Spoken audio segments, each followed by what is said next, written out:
I worked with people who had a fear of ladybugs, fear of going to the dentist, I had someone fear of brushing their own teeth.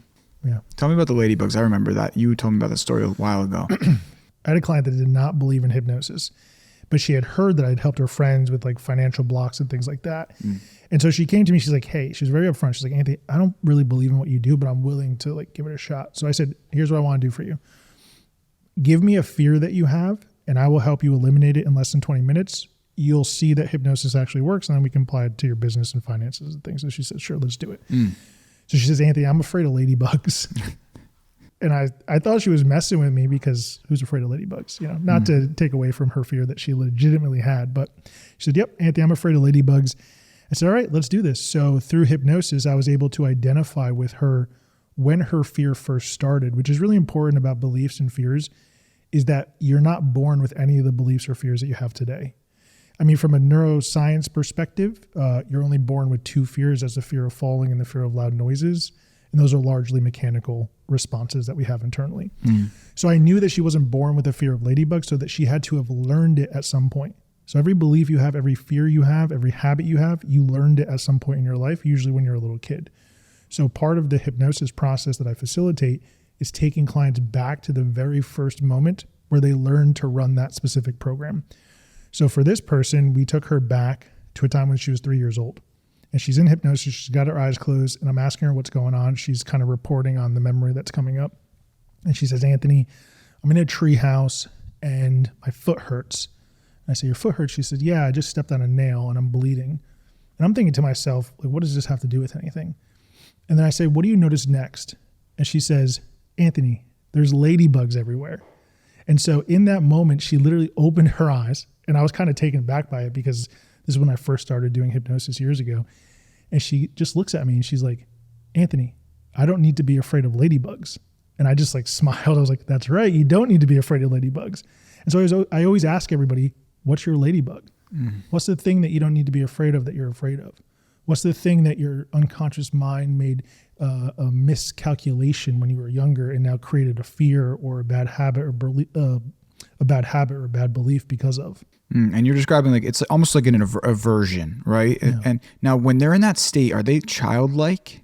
Yeah. So when you are in hypnosis and you do what's called regression and you go back to memories that you experienced as a child and you do what we call associating into the memory, you are activating the same neurological pathways as when you were that child.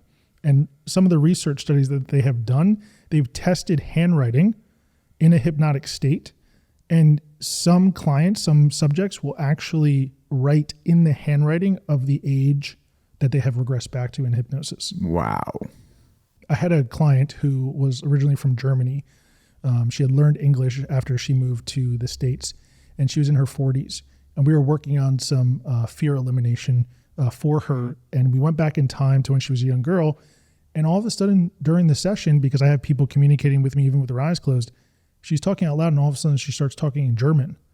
And I can't understand anything she's saying. And she's not responding to me in English because she's back at 7 years old, only understanding German. Wow. Yeah. And so I had to, then we can kind of take somebody out of it by, I just casually, tap them on the leg or the shoulder and have them open their eyes and reset. But that's how powerful it is for our mind to go back to those moments and memories. So neurologically, they are entering back into that regression as the character of who they were, that personality, that like level of whether it's education or whatever their brain was functioning as at that time. Yeah. Demonstrated through the handwriting, through the language barrier. Yeah. So when you go back in time in hypnosis and you are at that age, you are seeing it in your own eyes, you're in your own body, you're feeling the feelings, you're thinking the thoughts as though it's literally happening in real time. Yeah. That's exactly what I was going to bring up. So when I'm in it, and you've experienced this because this was your gateway into hypnosis, was hypnotizing yourself with training and trainers. So do you remember what it felt like? Do I feel like I'm there when I'm in that state? And when I'm describing it, am I describing that where I am in like in present tense? Mm-hmm. How is that? How is my mindset feeling it? Yeah. So the experience of hypnosis is a scale for everybody, meaning everybody experiences the process of hypnosis differently. When some people do what we call regression and go back in time to their younger selves, and we associate them into an experience, a memory, most people will have a very visceral, real-time experience as though it's happening all over again. Now, you can also see it from a third-party perspective, or people will just have an awareness of a memory just like you might think of one consciously. Also, the whole physical experience of hypnosis people ask me about, some people feel light and floating. Some people feel heavy and sinking. Some people feel like they just got some dude talking to them. Like, there's no right or wrong way to experience hypnosis. What I always gauge success on is the result. So I always joke with my clients, say, I don't really care how you feel during our sessions. I care about the result that you paid me to help you get. Now, talk to me about, because I experience your forms of hypnosis in different, I could call it levels. Like, although people are all experiencing hypnosis differently, there has to be different levels of, maybe it's just levels of result based on the mode in which it's administered. So you have your audio trainings, pre-recorded versions of hypnotic experiences for the client, for the mass client. Then you have the one-to-one, and maybe there's a more therapeutic form of conversation-based hypnosis. I don't know what it is. What would you say are the levels of hypnosis that I could possibly enter into with working with you in any way? Sure. Yeah. So my whole philosophy is kind of like Andrew Huberman, right? He wants to make neuroscience as accessible to as many people as possible. And that's kind of the approach I've taken with hypnosis. I want to make hypnosis as accessible for as many people as possible all across the world. And actually, thanks to TikTok, I mean, with over 1 million followers, I've literally touched millions of lives with hypnosis. And I'm not trying to put myself on a pedestal. I'm actually very thankful to have the platform of social media to share this with people, because I think and know that it's actually a cheat code for life. But with that comes different standards, not different standards, but like you said, different levels of practice, right? So there's the free content that I put out there. And you can get hypnotized. You can experience change through my free videos on social media. Then I created my app, which is a low-ticket way to get more personalized help with extended audios and things that are a little more specific for specific goals. And then above that, you have working with me one-to-one. And so this is where I can really customize a process and hypnotize someone for success in a way that's tailored to their specific situation and who they are. Now, what I tell people to look at it as is kind of like working out. You can go to the gym by yourself. You can get free YouTube videos.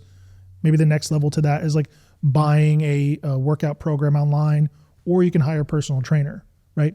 You're going to get results if you stick to it no matter what. But clearly one is going to work probably more effectively and more efficiently than the other options, and that is working directly with someone. And so I'm kind of like the personal trainer of the mind. Yeah, he's the personal trainer of the mind. Wow. Okay, cool. You're banging these. You're banging, my friend. I find interest in the fact that it's like, okay, who would you say, like, I'm thinking that this, like, there hasn't been a mass mind shift since like Gandhi. Like, I guess Hitler. But like, for real, like you are giving people access to unlock spirit of their brain, like to help themselves achieve success physically. Yeah. And it's like, and the fact that TikTok has ushered you to the masses is fucking mind blowing, dude. It's crazy.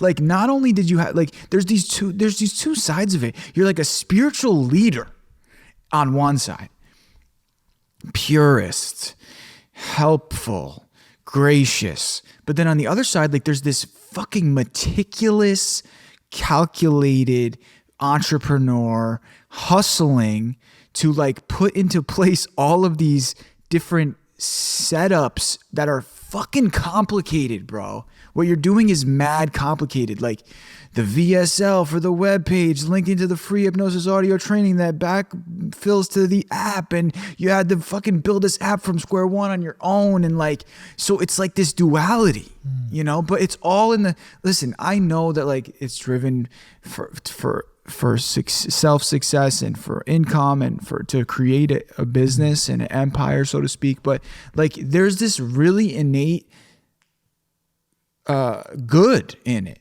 Yeah. Right? It's like so good. And I know it comes from your faith. And like, that's why we love working with you, because you are just doing it like no one else, man. Yeah. Thanks, man. I appreciate that. It's true. And, I'm a big believer in the law of reciprocity. The ancient Incans call it Aini. I mean, you see it in the Bible, you see it across all ancient philosophies and religions.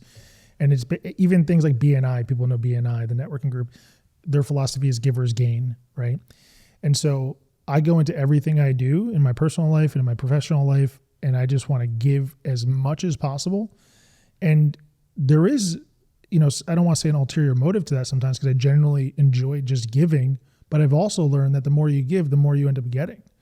And so even the ancient Incans, they rose to power with nothing because of this law of reciprocity, where they just gave and they bartered and they gave more than they got. And eventually they were able to rise to power and have all these resources because they were just generous. Like, how crazy is that a civilization rose to power through generosity? I feel like it's also what we're doing here.